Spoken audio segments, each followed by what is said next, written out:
Let's have a look here. Um, does an artist's personal life or politics affect whether or not you listen to them? And where do you draw the line? I've changed my opinion on this. I think that I think it does matter because context is way more than uh, yeah. Do I avoid R. Kelly now that he's in jail for? Do I? I don't I, know. What do I, you think? I definitely do. I do. Yeah. I don't want to give anyone money, really, because that's what I'm doing. But every time I stream a song, I don't want to particularly support these bands by, if they're number one, there's something criminal about them, or if they stand for things that I don't stand for. So if their messaging is totally off, then I generally speaking try and avoid it.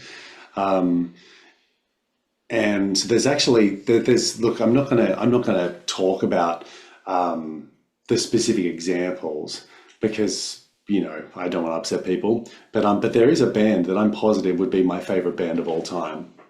Like I'm like nearly 100% sure of it, that I deliberately don't listen to their music because I'm unsure about the moral character of one or two of the band members.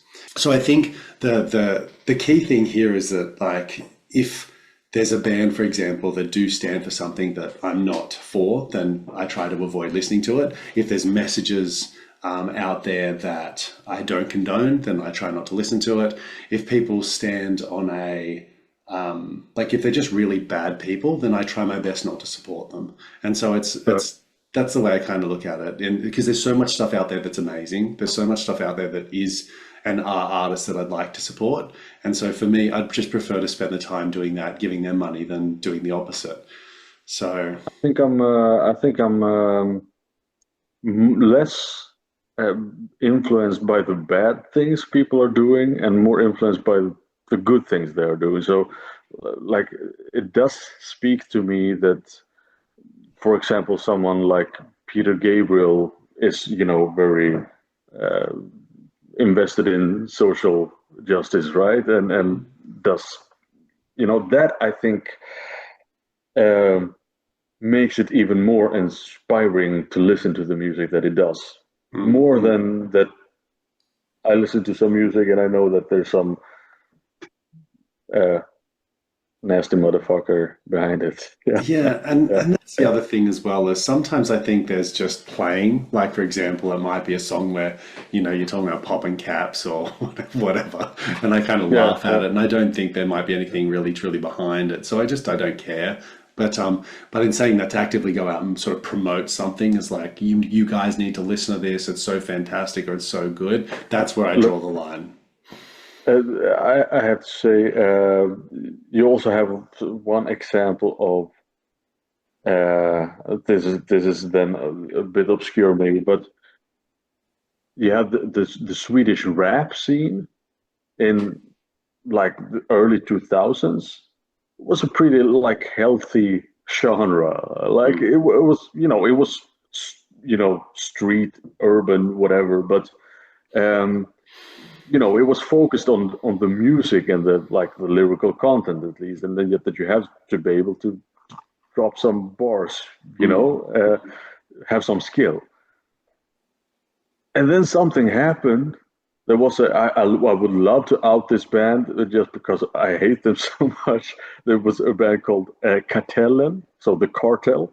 Right. That was like all out gangster, like that was their thing. They were just, bragging about how they, had all these connections to all these gangs and, doing so much time and whatever.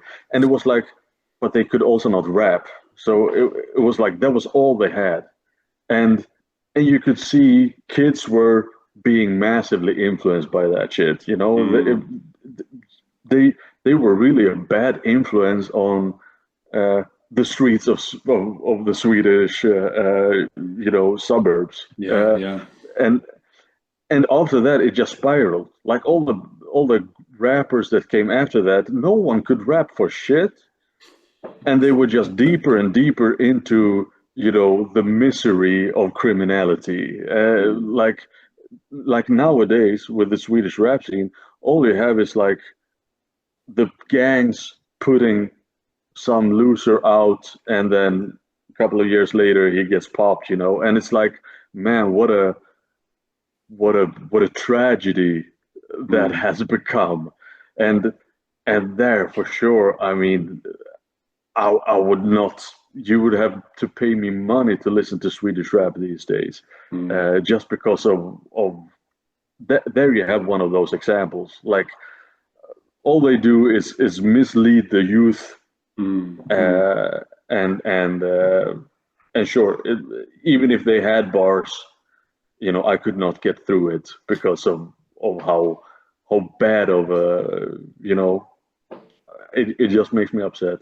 Yeah, yeah. And I Yeah. think that's the thing as well. Like, it's a really complicated topic because where I draw the line is still like this weird gray that I don't know, like, what the answer is. I just know that I've made a stand with some artists in the past and probably Mm. will continue with artists in the future. But there's people like Michael Jackson, Yeah, yeah, like yeah, yeah, most popular artist of the world. Like, he's played everywhere, yeah, and yeah.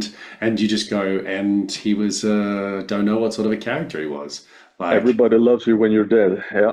and so, but even when he was alive, like, this guy was selling, everything. So he was copping a lot of grief at the same time, but they still continued to, I don't know, like, there's just so much support there. So I don't know, it's tricky. I asked the question because I'm curious to know what other people think as well. And I think the other thing that's a bit bizarre as well is you don't know what everybody's character's like. No, no. And so, like, we just don't know. And so to make all of these, blind sort of assumptions all the time is misplaced too. So I don't know. It's an interesting thing. Maybe you guys at home should think about it as well, and just think about, like, who do you support, what do you support, and where do you draw the line? Like, where will I not? It's interesting, especially for those of you who love the genres that are just filled with hate and I'm sounding a bit hippie here, but and I love metal. I love metal, but I do Mhm. struggle with like the nastiness and the hate-filled messages that are out there as well. So I just prefer to find something that's more, maybe a bit You know, uplifting. I was just, I mean, uh, for a lot of metal bands, it's of course just getting some, provoking, or, like, Mm. it just has to fit a certain kind of, um, it has to fit the music, so to speak, Yeah, like, yeah. and I think an example of that, I got asked, I looked at a lineup of a metal um uh, festival for this weekend that I'm not going to attend to, but it was a bit funny how there was one German band that was called Stillborn, I believe, and then there was a Dutch band that was called, well, basically the same thing but in Dutch. Whatever. What the fuck is it? Um, Yeah, but, and uh, yeah, that's the thing. Like, that's going to trigger quite a few people, isn't it? And so, a large part of the musical world is about expressionism and stuff. And look, that's the other thing too. And sorry, this was the other place I was going with this, is that some bands are singing about grief. Some people are singing about anger. And I think that process is quite, like, cathartic as well. And so I'm not suggesting we don't sing about these topics, but I do think that there's things that you're going down a rabbit hole, which is sort of promoting bad acts, for example, as opposed to singing about your anger, and so I think there's a line that some bands cross a little bit with me, where I just kind of go, oh yeah, that's taking it too far, but in saying that, like, it's okay to sing about, stillborns are probably a terrible example because I don't actually think they'd be singing about that specifically, but now that's just being provocative, right? But exactly. But if and somebody indeed, sung you about a stillbirth, like, and that was upsetting, and all of the and the rage that inspired, or the upset and the that's not tears. what you're going. I know. I mean, if you ask me, that's 100% being edgy, right? You got your Directly. cannibal corpses, and Yeah, all of yeah, these kinds exactly, of, exactly, yeah, yeah, exactly. Yeah. yeah. Whereas you And see then that this guy, what was it? What is it called? The singer of Cannibal Corpse, um, with the giant neck. I'm not going to It remember. doesn't matter. But he's like this. He has a fucking year card to Disneyland and collects. He's he's as innocent as can be. But Yeah, yeah, they're just trying to be as edgy as possible. So yeah, whatever. yeah, I yeah, yeah. mean, whatever. Yeah, I don't mind that. It's not my thing though.